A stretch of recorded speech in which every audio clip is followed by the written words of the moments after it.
Ahí estamos. Perfecto, gracias. Entonces, buenos días, profesor y Nicole. Hoy les voy a hablar de la investigación realizada por Wagner, Kadik, Kumar, Peck y Long, que habla sobre los efectos del grosor de la corteza oceánica en la sismicidad de profundidad intermedia. Como hipótesis de la investigación, se postula que los terremotos de profundidad intermedia ocurren en lugares donde la corteza oceánica es más delgada debido a las reacciones por la deshidratación que ocurren del manto, en contraposición a lugares donde la corteza oceánica sería más gruesa y por ende el manto nunca se hidrató. Dentro de los antecedentes se tiene que, en primer lugar, los terremotos de profundidad intermedia son aquellos que ocurren entre 70 a 300 kilómetros de profundidad y que debido a las condiciones de presión y temperatura debería ocurrir de formación dúctil en vez de frágil. En algunos estudios previos realizados por otros autores, ya se ha demostrado que la ubicación de estos terremotos es consistente con los límites donde ocurre la deshidratación tanto de las partes hidratadas del manto y de la corteza. Por eso se llegó al vínculo entre la deshidratación y la sismicidad de profundidad intermedia, el cual sería la llamada fragilización por deshidratación. Esto implicaría que la roca sufre una fractura hidráulica por la sobrepresión que efectúan los fluidos en ella, y aunque se demostró esto, hay otros estudios que lo cuestionan. Eh, Otra contribución a la deshidratación sería que en una reacción se forman productos, y estos productos serían de menor tamaño al inicial, por lo tanto se disminuiría el volumen de la roca y contribuiría al crecimiento de fracturas o debilitamiento localizado. Esta teoría coincide con una teoría que coincide con ello, es la transferencia de estrés por desestabilización por deshidratación. Y esto debilita la roca en vez de aumentar la presión intersticial. Y otro problema que se presenta son las heterogeneidades dentro de la placa oceánica a medida que ésta va subduciendo. Así, se ha visto que las fallas Oderrise dan como resultado una hidratación extensa de la placa oceánica, y esto también podría controlar la cantidad de sismicidad que se produce a profundidad intermedia. Aunque se ha generado un nexo ya entre la deshidratación y la sismicidad, no se aborda si es la deshidratación del manto o de la corteza lo que provoca esta sismicidad. Y así se vuelve a la hipótesis inicialmente planteada, donde la sismicidad de este tipo, o sea, de profundidad intermedia, ocurriría por la deshidratación del manto cuando la corteza es muy delgada. En cambio, cuando la corteza es muy gruesa, no presentaría estos sismos, ya que ya se habría deshidratado para este proceso de subducción, y en primer lugar el manto nunca se habría hidratado. En cuanto a la metodología, el estudio se centra en la dorsal de Nazca en Perú, que tiene una corteza oceánica de 18 kilómetros de espesor aproximadamente, lo cual se considera gruesa, donde además estudió la edad de la placa, la posible presencia de fallas Oderrise, la estructura de la corteza en sí, y si las reacciones metamórficas de deshidratación de las rocas eran posibles en presión y temperatura. El estudio de la placa en Perú se comparó con otras dorsales sobreengrosadas, como la dorsal de Juan Fernández. Sin embargo, esta presenta una sobresismicidad, la dorsal de Carnegie y la dorsal Cocos, y todas coincidirían como con la hipótesis principal planteada. La dorsal peruana tiene una edad de aproximadamente 43 a 46 años y aumenta de norte hacia el sur, la edad. La dorsal peruana, eso sí, es una laguna sísmica, y en los flancos de ella hay gran sismicidad, por lo que ni la edad y por ende tampoco la temperatura, porque sabemos que hay un nexo entre ellos, serían un factor decisivo en este caso. Y aquí se puede apreciar la discontinuidad de Mohs, que muestra el límite entre la corteza y el manto, y es evidente que la laguna sísmica coincide con el mayor engrosamiento de la corteza. También hay estudios batimétricos que muestran fallas Oderrise en toda la dorsal de Nazca y la corteza adyacente, por lo que el fallamiento no depende del grosor de la corteza. Además, aunque algunos autores en un principio propusieron un posible desgarro de la placa, las imágenes sísmicas muestran que esta es continua. Así, se llegó a la conclusión que la mejor forma de determinar la hidratación de la corteza era con tomografías de velocidades sísmicas. Y en las zonas adyacentes a la dorsal de la Nazca peruana, muestran velocidades de 7,8 kilómetros por segundo, lo que coincidiría con una hidratación moderada, y la dorsal muestra velocidades mayores, que son 8 kilómetros por segundo, lo cual coincidiría con un manto deshidratado. Aquí se vuelve a mostrar la hipótesis, donde la zona azul sería la litósfera del manto hidratado y se genera la sismicidad en esta zona porque se está deshidratando. Donde es café se encuentra la corteza oceánica, donde no se genera sismicidad porque no se está deshidratando. Y la zona crítica entonces se encontraría entre los 77 kilómetros de profundidad, que es desde el moho oceánico, y los 88 kilómetros de profundidad, que sería la penetración máxima de las fallas Oderreis. Para estas condiciones de presión y temperatura, la peridotita, que proviene del manto, se estaría deshidratando y se generaría la sismicidad, pero el basalto, que viene de la corteza, no se estaría deshidratando y no se generaría la sismicidad. Y eso en conjunto con otros muchos minerales que fueron analizados, se valida la hipótesis desde este punto de vista petrográfico. Así, en la zona de la corteza gruesa no habría deshidratación y por ende tampoco sismicidad.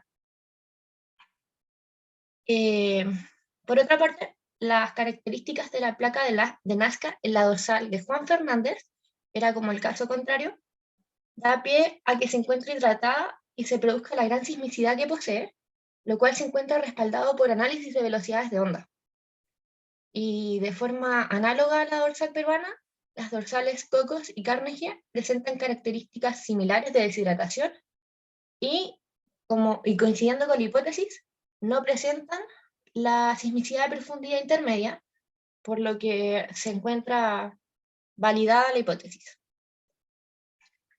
Finalmente, y sin querer repetir la información que ya dije, los autores señalan que es importante considerar que las fracturas Oderreis dentro del esquema, ya que producen una gran cantidad de hidratación de la corteza oceánica, y esto es fundamental en el fallamiento.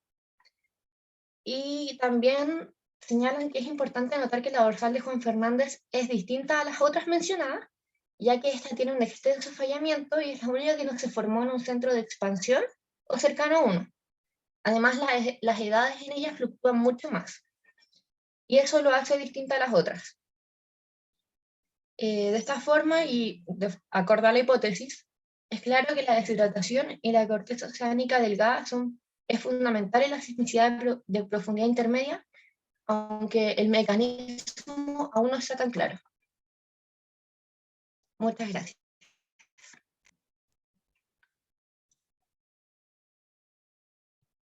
Ya.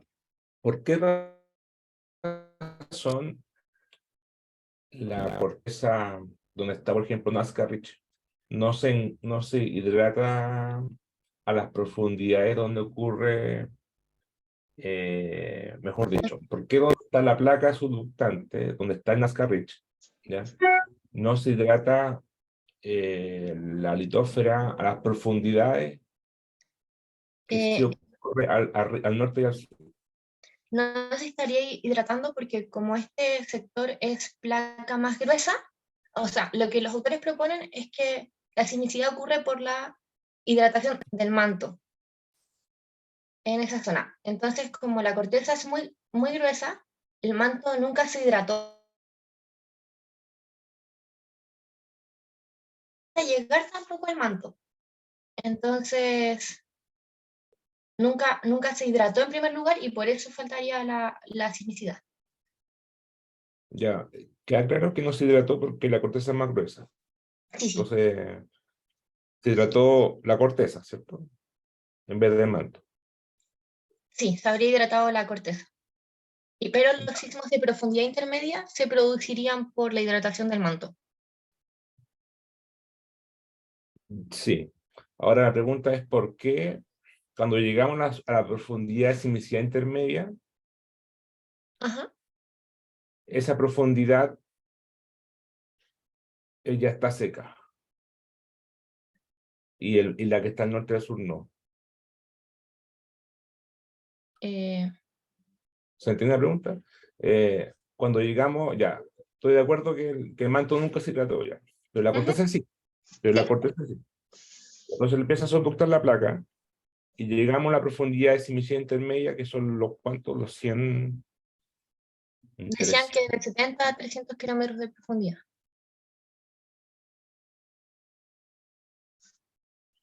Ya, ¿por qué ahí la corteza sí está seca y el manto no?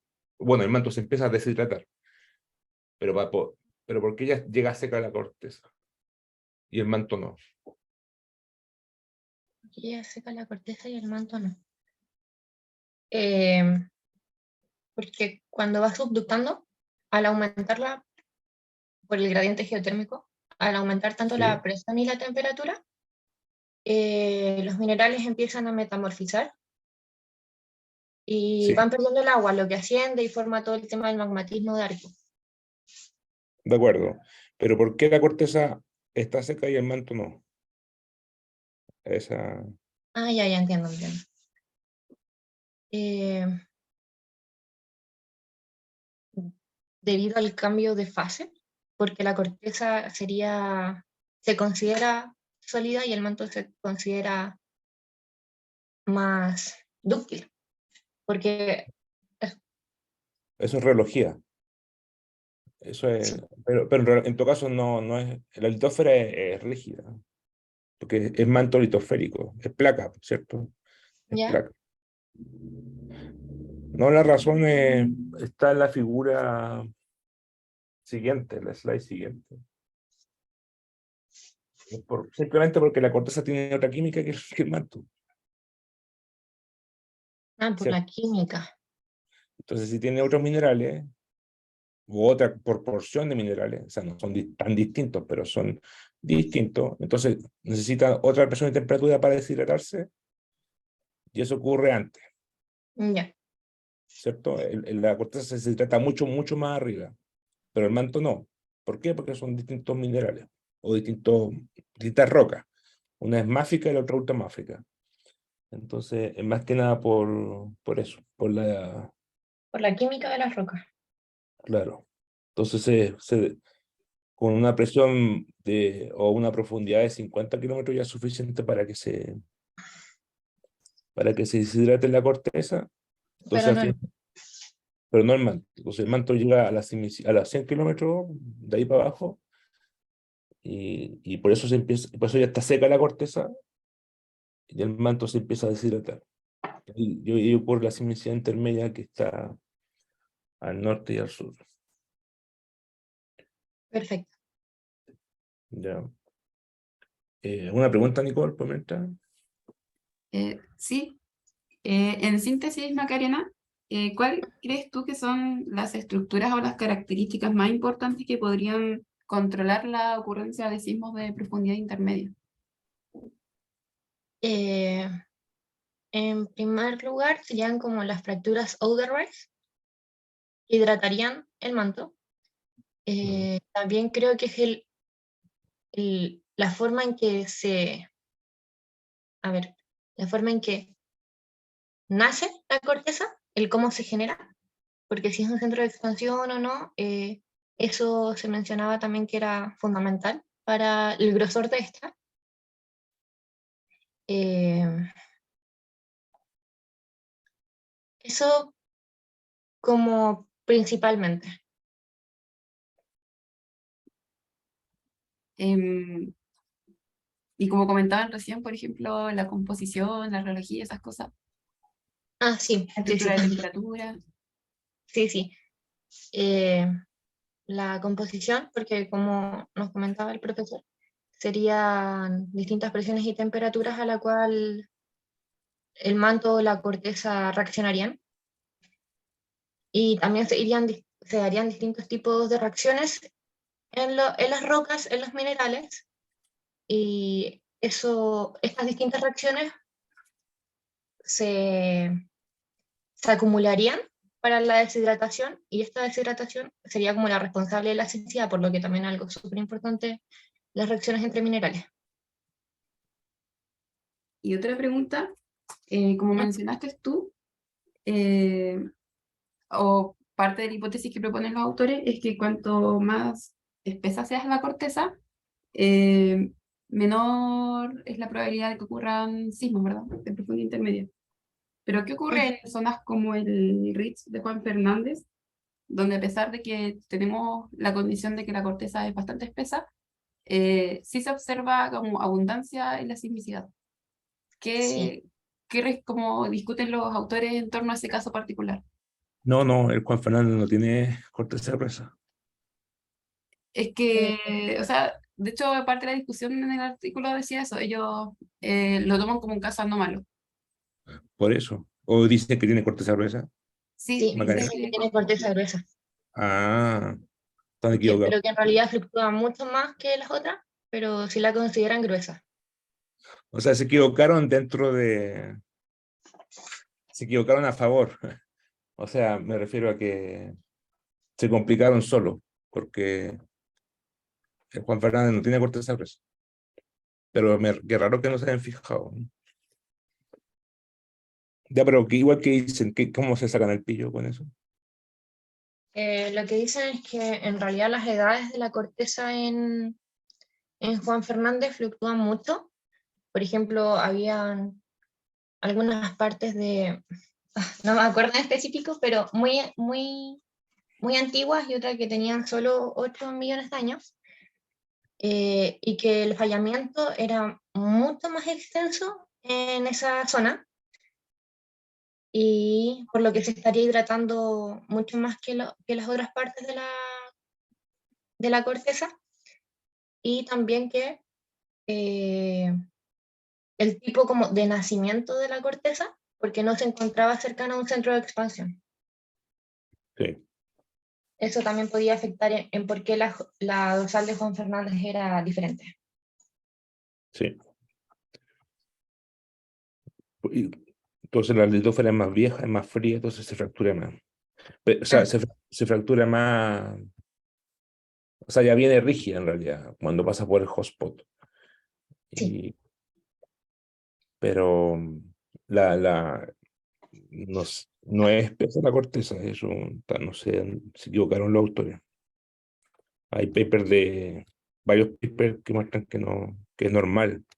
Y es normal porque está lejos del centro de expansión, el punto caliente. Y parece que el punto caliente además es medio chico. La pluma es chica. entiendo. Aquí Ahora, vi un poco el paper, y para dar cifras exactas mencionan que la hidratación sería de 16 a 18 kilómetros y al menos 6 por debajo del moho. Y eso ya como que lo considerarían grueso.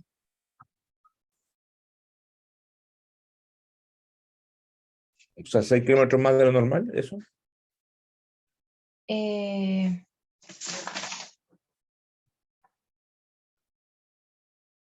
no, que la hidratación sí estaría penetrando el manto al menos 6 kilómetros. Claro, Y para eso. que lo penetre ya sería más gruesa, según lo que postulan. Por- También se dice que parece que el fallamiento no es tan importante en Nazca Ridge, Sí, en el otro race. en el de Perú Sí, mencionan que, que si bien existía y a lo largo de todo, Juan Fernández sería mucho más intenso. claro. ¿Y alguna explicación de por qué no es intenso en Nazca Ridge? Eh, de por qué no es intenso en Ascarrit, se estaría asociado a que es un poco más joven en esta parte. Y mientras más joven, mayor temperatura, sería más dúctil, en vez de tan frágil como en Juan Fernández. O sea, Ahora son todos viejos. No es frágil, eso no es joven. O sea, No, fue, no es joven, pero sí sería un poco más que Juan Fernández. no, en el Outer Rise, de hecho es más vieja. O sea, lo que pasa es que cuando se formó, la placa era joven, pero ya pasó 45 años de años y Nazca Rich ahora tiene 45 años de años antes de su ducta. Y el Juan Fernández se formó hace 10 millones de años y ahora tiene 9 millones de años antes de su ducta. O sea, en realidad al revés, o sea, el Simón es al revés. Ya, La, entiendo. y la placa, bueno, la placa también es más vieja en Perú que en Juan Fernández, pero no pasa que la razón es que como el Juan Fernández es más chiquitito y no tiene corteza gruesa, no altera los campos de esfuerzo. Entonces, si hay esfuerzos normales, se rompe nomás. Pero en Nazca Ridge, como es tan grande la cuestión, una cordillera grande, hay que superar muchos esfuerzos compresionales. Entonces, los tensionales no predominan y no es tan fácil de romperlo. Es una hipótesis nomás, o sea, una teoría, pero no. Si te preguntás si lo decían algo los autores. O sea, lo mencionas que no, pero no. En realidad mi confusión era porque ellos dicen que la edad en la dorsal peruana va de 43 años a 46 millones de años, perdón, y que la edad aumentaba desde el norte hacia el sur,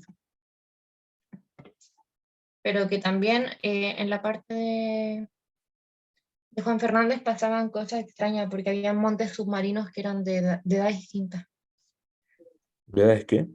de edad distinta a la placa en la que se encontraban. No, sí. Mientras el hotspot esté más lejos del centro de expansión, obviamente van a ser más distintas las edades. Porque la placa ya viene, por ejemplo, el punto caliente está en la isla Juan Fernández, y la placa de Nazca nace en lejos, a 1000 kilómetros de ahí, entonces ya viene Ya. vieja, ya viene vieja. Entonces hay un contraste, de hecho hay una diferencia entre 27 millones de años. El Juan Fernández es 27 millones de años más viejo que la placa que está al lado, alrededor. Sí, Pero Nazca Rich no, es como, es como 3 años más joven. Y el Juan Fernández es como 27 millones de años más joven. ya. Porque uno es on-rich y el otro es off-rich. Ah, sí, aquí lo mencionan, que tiene 38 millones de años la placa en Juan Fernández, pero Claro. que se han encontrado montes de 8 años, 8 millones de años, perdón. Sí, sí. Sí, porque el punto caliente está muy lejos del centro de expansión. Sí, sí, la edad del Simón es o sea, nace cuando pasa por el punto caliente. Esa es la edad cuando Entiendo, nace el Simón, el monte submarino. entiendo. Ya. Última pregunta, Nicole. Pucha, yo quería terminar la pregunta como con un contraste entre lo de Juan Fernández y lo que pasa en Cocos, Carnegie y Nazca, pero igual como que ya se condujo hacia esa parte de la discusión. Así O que sea, no hablamos de Carnegie ni Coco, pero claro que fue como la de Nazca, pero no sé si quieres como comentar algo, Macarena, como respecto a cómo comparar lo que ocurre en Juan Fernández versus lo que se observa en los casos de Cocos, Carnegie y Nazca. Se mencionaba que Carnegie y Cocos se parecían a la de Nazca, que eran engrosadas, que se encontraban también engrosadas y por eso no se producía tanta sismicidad de profundidad intermedia, versus Juan Fernández, que se producía un exceso una sobresismicidad, y que las características de Nazca, Cocos y Carnegie coincidían entre sí. Y la única diferencia que tenían con la de Juan Fernández era lo que ya se comentó. El extenso fallamiento, eh, la cercanía a un centro de expansión. Pero ese es como el análisis que se hace con respecto a Cocos y Carnegie, como que son muy parecidas. Y ahora sí, la última pregunta. Ujú. Respecto al mecanismo que mencionabas de la deshidratación por fragilización, si no me equivoco, ¿Ya? ¿cuáles son como las principales, digamos, como discrepancias que tiene este modelo? Como me recuerdo que mencionaste que actualmente ha sido como muy discutido. Entonces, Sí. ¿cuáles son las razones por las cuales ya no es como tan aceptado ese mecanismo? Eh, lo que pasa es que fragilización por deshidratación.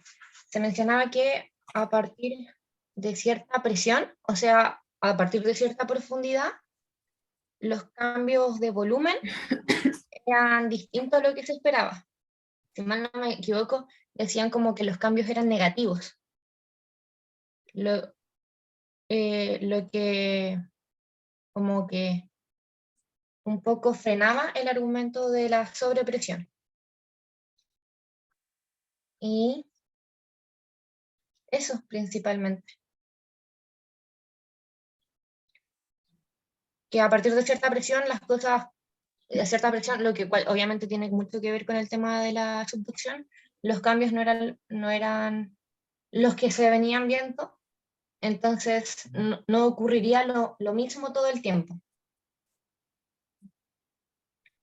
Ok, súper. Por mi parte estoy lista con las preguntas. Ah, y también, y Sí, dale pucha, nomás. quizá esto también quizá un poco de autocrítica, pero se mencionaban experimentos con algunas rocas y decía que esas fases hidratadas no producían emisiones acústicas, lo cual en realidad no entendí mucho. ¿Cómo era? Que algunas rocas, Sí. antiquitas, si mal no me equivoco, eh, que se encontraban hidratadas, no producían emisiones acústicas una vez que se deshidrataban. Y mencionaban como lo que implicaba, pero no entendí mucho qué significaba el tema de las emisiones acústicas. Era una cuestión técnica.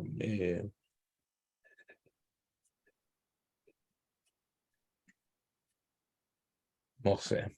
Eso tendría que ver el paper, pero parece que. O mejor, muéstrenlo esa parte. A ver. Sí, claro. Esta es la página 2 del artículo. Aquí está. Ujú. Más arriba, creo que justo en el centro. Fragilización por deshidratación. No, este es otro.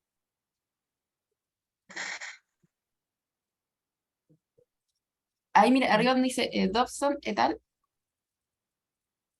Un poquito más arriba. Un poquito Sí, más. ahí. Ahí. Ahí está la Tienes toda discusión.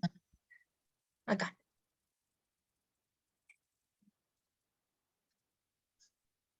Configurar.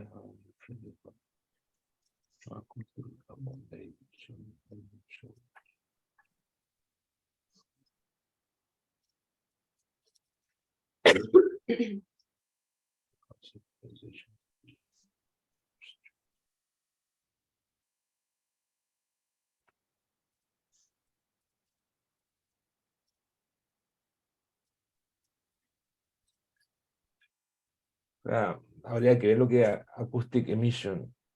Eh, puede ser que no se puede detectar con sísmica diferencia cuando está seca o está hidratada para esa roca. Ah, Es una cosa ya. de detectar, creo yo. Pero es Sí, una cuestión hace lógica. sentido. Gracias por aclarar eso, que me había quedado dando un poco vuelta. Ya, pues gracias a ti. Eh, tú ya terminaste la presentación, ¿es cierto? Sí, Te la profe, segunda. Ya. ¿Tú eres de geofísica o geología? geología. Ah, ya. Ya, pues. Ojalá haya aprendido harto en el curso. En realidad sí, me quedé un poco contenta con eso, porque aunque fuera online, entendí como muchos otros conceptos y además estoy también tomando sismología al mismo tiempo y ahí se me iban complementando la información. Ah, Y lo está genial. encontré muy entretenido. Ya, Las pues. imágenes, la batimetría, que creo que no la había escuchado antes. Un poco de geología marina. Sí, sí, sí. El tema de cómo se comporta, que uno cree que o sea, no tan simplemente, pero tiene muy en la cabeza el concepto de que la corteza solo se subduce y un poco como que omite algunas cosas que van pasando previamente, como el cómo se va generando. Entonces, una mirada un poquito más profunda igual fue interesante. Ya, pues, que te vaya bien. Gracias. Chao, Macarena, Muchas que estés bien. gracias, profe.